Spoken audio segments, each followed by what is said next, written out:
নমস্কার সবাইকে, সিম্পল লাইফের নতুন আরেকটি ভিডিওতে তোমাদের সবাইকেই স্বাগতম।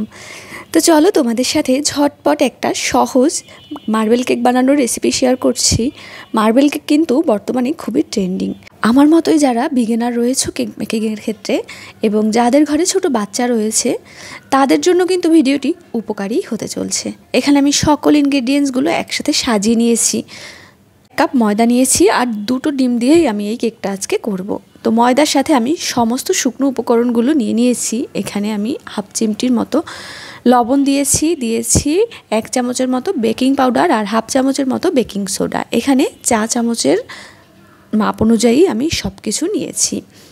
কাপ ময়দা থেকে কিছুটা ময়দা আমি সরিয়ে রেখে বাকি ময়দার সাথে শুকনো উপকরণগুলো সব ছাঁকনি দিয়ে ছেঁকে নিয়েছি। তো এবার সেটা আমি পাশে সরিয়ে রেখে ডিমটা ফাটিয়ে নিলাম আর ডিমের মধ্যে এবারে দিয়ে দিচ্ছি চিনি। যেহেতু আমি এখানে ময়দা নিয়েছি 1 কাপ, তো চিনির পরিমাণটাও আমি 1 কাপ দিয়েছি। যারা একটু লাইট মিষ্টি পছন্দ করো তারা চিনি চাইলে কমিয়ে দিতে পারো।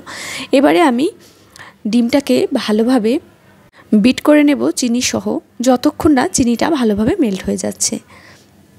আর আমি এখানে ময়দার পরিমাণ 1 কাপই বললাম, কারণ যেই পরিমাণ ময়দা আমি সরিয়ে রেখেছি ঠিক সেই পরিমাণ কোকো পাউডার আমি পরবর্তীতে অ্যাড করে দেব।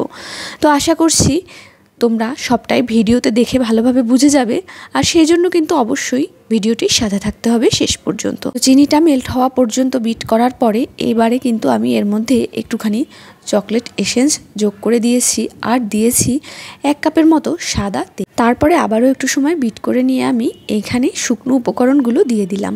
তো দেওয়ার আগে শুকনো উপকরণগুলো আরেকবার ছাঁকনির সাহায্যে ছেঁকে নিয়েছি আর ভালোভাবে এবারে ডিমের সাথে ময়দাটাকে মিশিয়ে নিচ্ছি। এই কাজটা খুবই সাবধানে করতে হবে, এর উপরেই কিন্তু ডিপেন্ড করে কেকটা কতটা স্পঞ্জি হবে।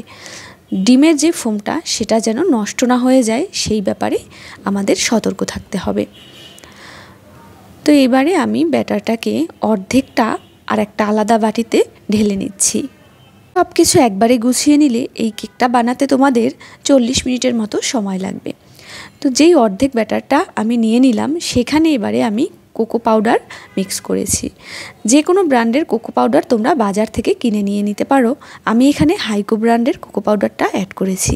কোকো পাউডার অ্যাড করানোর পরে মিশ্রণটা একটু আঠালো হয়ে যাবে, সেক্ষেত্রে ঘাবড়িয়ে না গিয়ে এর মধ্যে একটুখানি রুম টেম্পারেচারে রাখা দুধ দিয়ে মিশ্রণটাকে লিকুইড করে নিবে। তো এবারে আমি কিন্তু আগেই মোল্ড প্রস্তুত করে রেখেছিলাম। মোল্ড বলতে আমার কাছে ঘরে যেই স্টিলের বাটিগুলো থাকে সেই বাটির মধ্যেই আমি একটুখানি কাগজ কেটে তেল ব্রাশ করে নিয়েছিলাম। তো এবারে লেয়ারগুলো সুন্দরভাবে সাজিয়ে নিচ্ছি। চেষ্টা করবে আর একটু ধৈর্য নিয়ে লেয়ারগুলো ভালোভাবে সাজানোর। আমার আবার ধৈর্য একটু কম, তো সেই জন্য তেরা বেঁকা করেই আমি লেয়ারগুলো সাজিয়ে নিচ্ছি। ওইদিকে কিন্তু আমি অফ ক্যামেরাতে গ্যাস ওভেনেই একটি পাত্র প্রিহিট করার জন্য চুলায় বসিয়ে দিয়েছি। যে কোনো সিলভারের একটি বড় পাতিল তোমরা এক্ষেত্রে প্রিহিট করে নিতে পারো। এবারে তার মধ্যে একটি স্ট্যান্ড দিয়ে বসিয়ে দিলাম আমি আমার মোল্ডটি। দেখতে যাতে একটু সুন্দর লাগে তাই আমি একটি শলা দিয়ে ওপরে এভাবে ডিজাইন করে নিয়েছি। চাইলে তোমাদের হাতে সময় কম থাকলে এটা তোমরা স্কিপ করে যেতে পারো। এবারে ঢাকনা দিয়ে চুলার আঁচটা একদম কমিয়ে আমি 30 মিনিট কেকটা বসিয়ে রেখেছিলাম।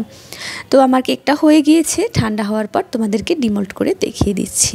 আমার কেকটা কিন্তু বেশ ভালো সফট হয়েছিল, সেটা তোমরা ভিডিওতে দেখেই বুঝতে পারবে।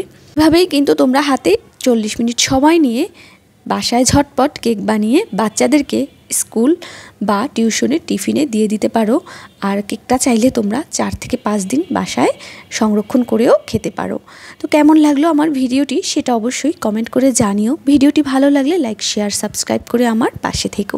টাটা সবাইকে।